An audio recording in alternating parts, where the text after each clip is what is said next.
Okay, so let us start the next topic, that is capillarity. Okay, so what is capillary tube? It is the a very small tube, glass tube, to which here the small hole that is to be get drilled. Okay, that small narrow hole glass tube that is to be get known as here the capillary. So what is capillarity?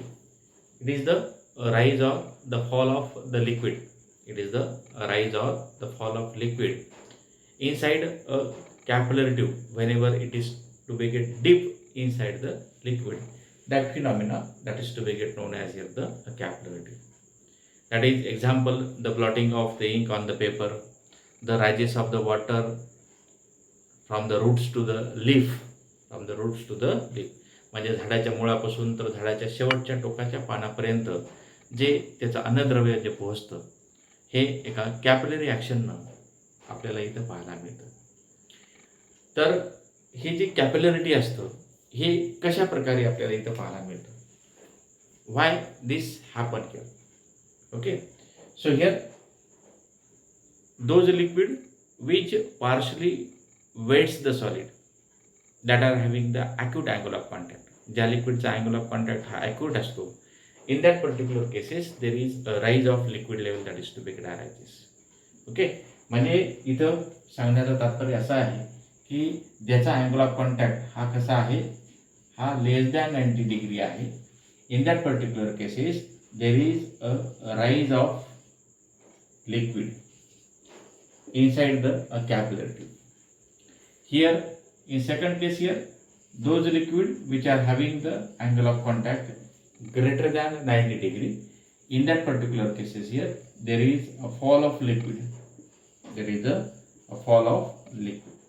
ज्या लिक्विडचा angle of contact हा 90 डिग्रीपेक्षा जास्त आहे त्याच्यामध्ये या ठिकाणी आपल्याला इथं fall of liquid in a capillary tube पाहायला मिळतं. Those liquid which are having less than 90 degree here, in that particular cases here the rise of the liquid in a capillary tube हे आपल्याला इथं पाहायला मिळतं. तर हे का घडतं? Why there is a rise, why there is a fall. म्हणजेच कसं होतं या ठिकाणी की समजा अशा प्रकारचं एक लिक्विड घेतलं, कंटेनर घेतलं आणि ही या ठिकाणी मी कॅपिलरी ट्यूब या ठिकाणी याची बुडवली, तर याच्यामध्ये अशा प्रकारे हे राईज पाहायला मिळतं. तर हे असं याच्यामध्ये पाहायला मिळतं. Example you can take like kerosene, petrol. These are the example in that case, or the general water, normal water you can say. In that case also here there is a rise of the liquid that is to be arises here. In second case here, those liquid which are having the active angle of contact, ज्या लिक्विडचा angle of contact कसा आहे, active आहे, त्या केसेसमध्ये काय मिळतं आपल्याला या ठिकाणी, there is such kinds of shift that is to be occurred here. तर त्याच्यामध्ये या ठिकाणी आपल्याला असा फॉल पाहायला मिळतो. So there is a fall of liquid that is to be arises like this inside the capillary. ही जी कॅपिलरी असतं त्याच्यामध्ये अशा प्रकारचा आपल्याला फॉल पाहायला मिळतो. Okay, so in this case here there is a fall of liquid level inside the capillary. Here there is a rise of liquid level inside the capillary. हा जो फॉल आहे हा एच हाईटला येतो, हा जो फॉल आहे हा एच हाईटला येतो. So why this happen? Why there is a rise of liquid automatically, why there is a fall of liquid automatically without any application of force. कोणत्याही प्रकारचा बल प्रयुक्त न करता जर लिक्विडमध्ये जर ॲटोमॅटिक राईज होत असेल, ॲटोमॅटिक या ठिकाणी जर फॉल होत असेल, तर त्या कंडिशनला आपण या ठिकाणी कॅपिलरी ॲक्शन असं आपण त्या ठिकाणी म्हणतो. So that action that is to be get called as here the capillary action. So how it is to be get happen? कशा प्रकारे घडत असेल? तर कॉज ऑफ कॅपिलरी आपण या ठिकाणी इथं थोडक्यात बघूया. So will consider that is the concept of the cause of capillary.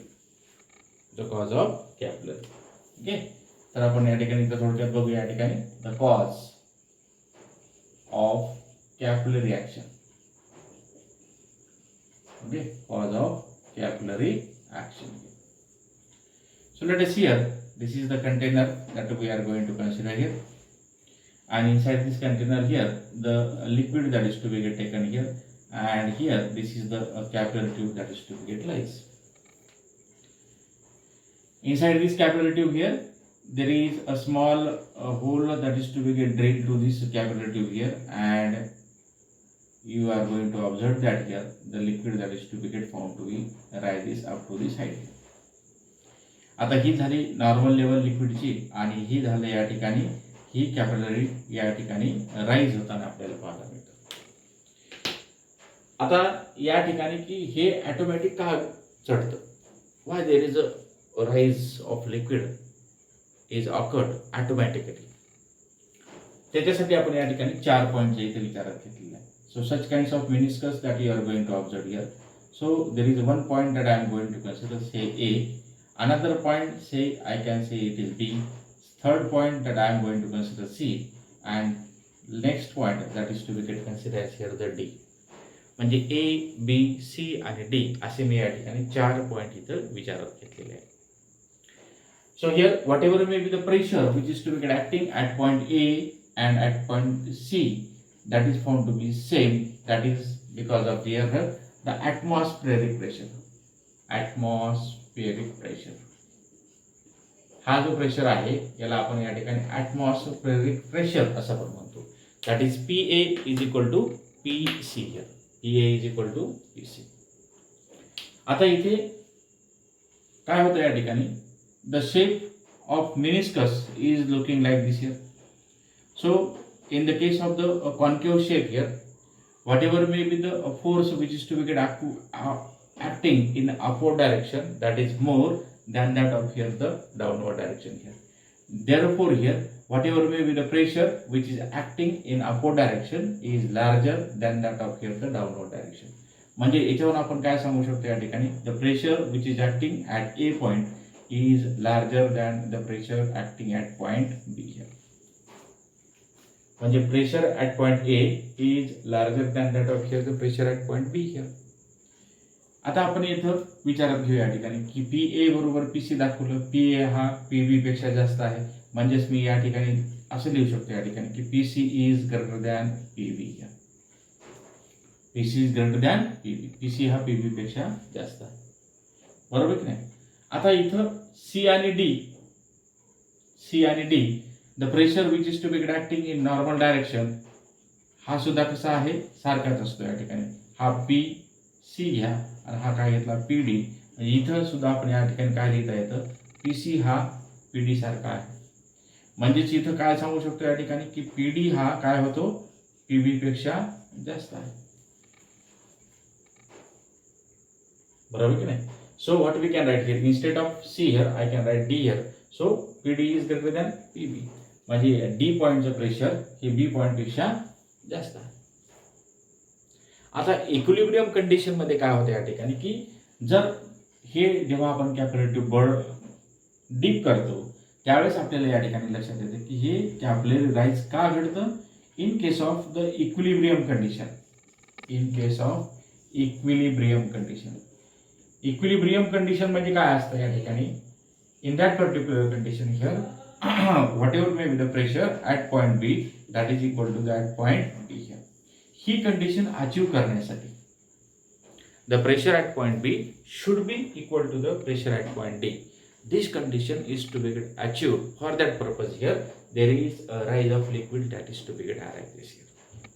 म्हणजे काय होतं या ठिकाणी, हा जो प्रेशर डिफरन्स आलेला आहे D पॉईंटच्या आणि B पॉईंटच्या दरम्यान, हा प्रेशर डिफरन्स जेव्हा इक्वल होईल तोपर्यंत लिक्विड हे त्या कॅपिलरी ट्यूबमध्ये काय होतं, राईज होतं.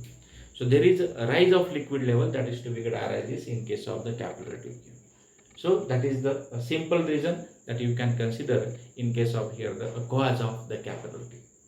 In similar cases here there is a fall of liquid that is to be get arises in case of the mercury. The same phenomenon that is to be get occurred. त्या mercury मध्ये सुद्धा आपल्याला अशाच प्रकारे या ठिकाणी condition पाहायला मिळतं. मर्क्युरीच्या बाबतीत काय होतं या ठिकाणी की अशा प्रकारचं त्या ठिकाणी शेप ऑफ मेनिस्कस राहील, बरोबर की नाही. आणि बाकीचं समजा आपण हे लिक्विड जशा तसंच ठेवलं या ठिकाणी, हा पॉईंट घेतला तुमचा A पॉईंट, हा पॉईंट घेतला B पॉईंट, हा C आणि हा पॉईंट D घेतला.